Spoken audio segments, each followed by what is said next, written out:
উপজেলা পর্যায়ে সব হাসপাতালে প্যাথোলজিক্যাল ল্যাব স্থাপন করা হবে বলে জানিয়েছেন স্বাস্থ্যমন্ত্রী সরদার সাখাওয়াত হোসেন। সোমবার রাজধানীর প্যান প্যাসিফিক সোনাগাঁও হোটেলে ব্র্যাক ও লেগো ফাউন্ডেশনের যৌথ উদ্যোগে আয়োজিত ফ্ল্যাশ প্রকল্পের উদ্বোধনী সেমিনারে তিনি এই ঘোষণা দেন। মন্ত্রী জানান, দালালদের খপ্পর থেকে মা ও শিশুদের রক্ষা করতে এবং হাসপাতালের বাইরে নিরাপদ নর্মাল ডেলিভারি বাড়াতে সরকার দ্রুত মিডওয়াইফ ও কেয়ারটেকার নিয়োগ করতে যাচ্ছে।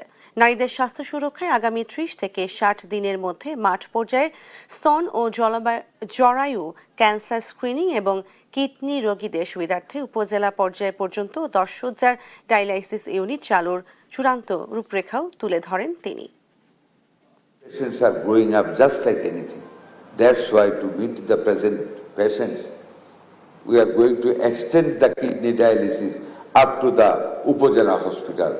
We are going to extend the kidney dialysis system. 50 bed in the district medical college hospital dialysis, 10 dialysis beds in the district hospital and 10 dialysis beds in the Upazila level hospital to give the dialysis service to the